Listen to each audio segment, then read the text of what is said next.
guys, what's going on? It's Brandon, so we got a lot of information to cover. First thing I'll say is this. The smoking gun car, General Motors still hasn't given the dealership any instructions on how to fix it. It's been sitting there for literally almost a month now, and the car was already to lemon status before that month. So these videos that I put up, we think that they've scared General Motors, because the problem is inside General Motors you have like this big loop-de-loop of communication, and not everybody always understands what's really going on. Like the executives and the lawyers, they don't really understand what's going on, but we think now they do. We think that one video that I put up about the smoking gun car, then now it's clicked. It's like, oh shit, there's a problem here, because they thought that they could just keep shooing people away and say, oh, it's just a glitch, no big deal. Oh, it's just a glitch, no big deal. But it turns out that glitch can get you killed. Okay, just because the glitch goes away doesn't mean, you know, that when it happens again the next time, it's not going to potentially kill you if you're in a turn, in a high-speed turn. So they're probably starting to realize, now we're starting to understand why Brandon wanted mechanical diff so much. So that's that topic, and it's not just his car, it's actually a lot of other cars. If you surf the C8 Z06 groups and C8 groups, you'll see a lot of people saying, my car has been in the dealership for a long time now for P0700, and they're awaiting instructions from General Motors, which means General Motors is probably trying to actually figure it out now. And when I say they, I'm talking about all the people who didn't understand it before. But I think the engineers, there's certain engineers in the know who know that there's no way to solve the problem. It's a computer glitch. And so they've created a flawed car from step one. Okay? They've released a flawed vehicle onto the market. And it can kill people. It really can. When the ediff goes to 0%, when you're in a high-speed turn and it swings from 60% to 0% or 80% to 0%, you're gone, man. The car's spinning off the road because you had the front wheel turned too much, because the ediff being locked out so much had you having to turn the wheel so much to get the car to turn, that then when that ediff unlocks, whoosh, you just spin right around without even knowing what happened. So, anyway, so let's talk about the ring. First of all, I will say I think that the car did go sub 7, because a couple things. One, the guy's not touching the bumpers at all. On the clips that he's put up, he's not touching the bumpers. Because the ediff cars spin real fast when they touch the bumpers. Whether it's, you know, Jesse spun his when he touches the bumpers. People I know, when they touch the bumpers, the cars spin. But that's not the ediff glitch. The ediff glitch is something different. But the reason why I think that they probably were able to set the record is because the blue car that they sent to the ring, notice how they're keeping it hush-hush, and they're not releasing the time yet. They gave it to Sport Auto, which is a good, capable company of driving the cars fast. They have talented drivers at the ring. So they gave the car to Sport Auto, and I think the Sport Auto was like giddy, like schoolgirls, like, ooh, look, we got the car. We got this American version of the Z06 here at the ring. And I don't think they had the common sense to get underneath the car and take pictures of the mechanical diff. I don't think they took their fingernail and scratched on the color of the mechanical diff to see if it's just aluminum color paint and there's magnesium underneath, okay? Because the real not mechanical diffs, ediff, DCT is what I'm saying. Our DCT, you can scratch it with your fingernail, the paint doesn't wear off. The magnesium DCTs, guys, that I found underneath those cars, underneath the cars after they came back from the ring, the Z06s back in 2021, 2022, those vehicles that came back from the ring, those were then taken to Ohio to do final road testing on the vehicles to make sure that they, you know, behaved properly on the road, and they all had magnesium transmissions, not just one or two, but every single one, okay? So, and it was like 5 vehicles that I got underneath that they all had magnesium transmissions. I took pictures of every single one and made videos, actually. And so, with that said, I don't think the Sport Auto knew to look for the magnesium transmission. Well, why is that a big deal? It's because it changes the weight distribution of the vehicle. When you have less weight on the rear, now the rear isn't trying to step out so much, which means you don't have to use as severe of an ediff program. Meaning our ediff program would be flawed if it was used on that car. The car would push too much. So instead, they have a better ediff program for the better weight balanced car. It has like a, you know, 48, 42, 58 weight distribution or 43, 57 weight distribution instead of what we're used to. And then that's also why General Motors runs those black covers in the back, is because they eliminate material from the back of the car, and they don't want you to see that. They don't want you to see that they're shaving weight when they're at the ring. So we've already seen the quote-unquote ZR1 supposedly, right? Meanwhile, the ZR1s at the ring have a black cover, okay, over the rear hatch. So it begs the question, why, right? Now, everybody's convinced that that's the Zora there. Yeah, they're testing the all-wheel drive, but again, I don't think that that's the body.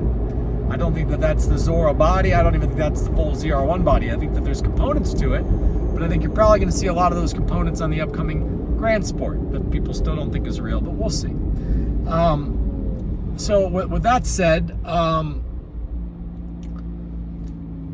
so some guy that drives at the ring starts giving me shit about it in the C8 owners group. He's like, you don't even know about the ring. I'm the professional driver.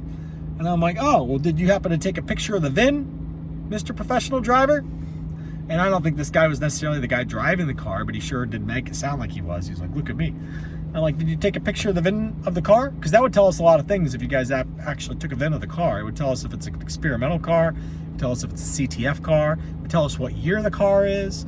I'm going to go out on a limb and say that's the 2023 vehicle that's going to have probably an experimental VIN that they actually gave to Road and Track and those guys to test drive. I think it was a CTF car, but I think that it's had the magnesium DCT transplanted, and it has a better ediff program, okay? So with all that said, hopefully that's an informative video for you. What else is going on? Keep an eye on natural gas. People always ask, how do I afford a Corvette? Keep your eye on natural gas. There's 2 ETFs, and this is not financial advice. There's 2 ETFs.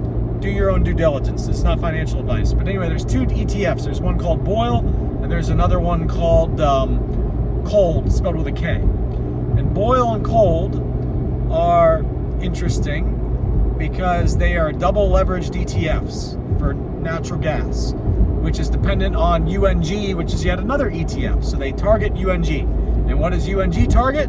UNG targets Henry Hub, which is down there by, Alabama, Louisiana, Texas area, Henry Hub price. So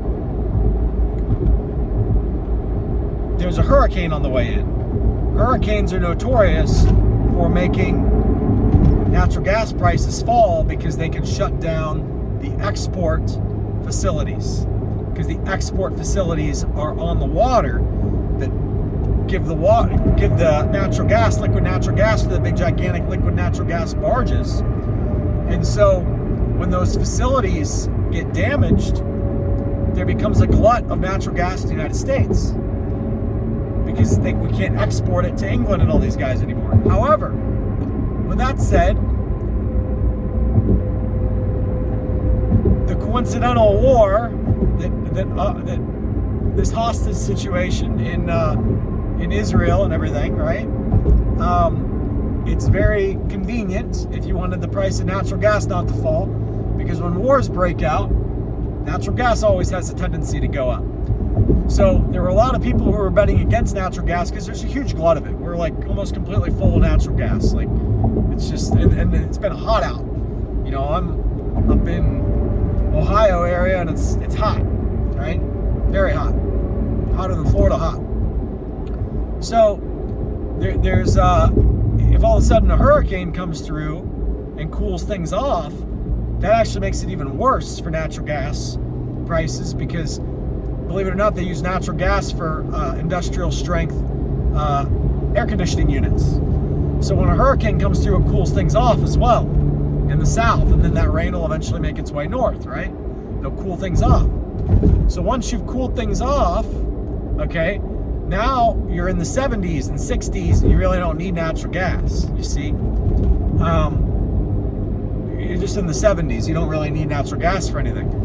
So anyway, with all that said, natural gas price is skyrocketing because there are a bunch of people who bet against it. And by now you guys know what a squeeze is.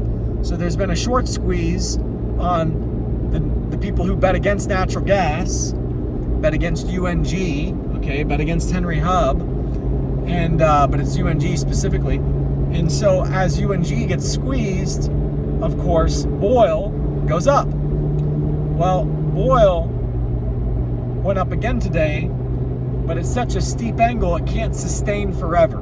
Could it sustain for a few more days? Sure. Could it sustain for another week or two? Maybe. But eventually, cold is a way that a person can make a lot of money on the way back down. And again, this is not financial advice. Do your own due diligence. But when cold comes back down, now granted, I invested in cold today. I'm about to potentially uninvest because I can see the market turning around and going up more. And that's what I was basically saying today to everybody is it's going to dip because there's like a diagonal channel that it's in. And it's actually broken out of its diagonal channel on after hours. But the problem is so many of the world doesn't trade in after hours, so they're incompetent. So they can get away with trying to make it look like the channel is only that it never broke out of the channel yet. So anyway, just keep an eye on cold. Because when that thing starts to turn around, that's going to be an opportunity. Now, also expect crazy wars to continue. I wouldn't be surprised if all of a sudden China makes a threat on Taiwan, and then all of a sudden you see all the chip prices fall, and natural gas will continue to go up. Because that's an even bigger war at stake, okay? So, if you've been watching the media, you'll see that they've been telling everybody, oh yeah, buy NVIDIA, buy this company, buy this chip company, buy this chip company. Oh, all this AI stuff, it's all gonna go crazy. It's just gonna go up and up and up and up. Meanwhile, all it takes is one threat on China, and since the natural gas is in a squeeze, I wouldn't be surprised if a threat on China happens, okay? So I wanted to make this video to clear it up for all my Facebook friends who saw me saying that cold is a good buy. Potentially be patient here because it's going to get interesting, but just you got to watch cold like 24 hours a day. You know what I'm saying? You're going to watch it all day long to actually catch the thing.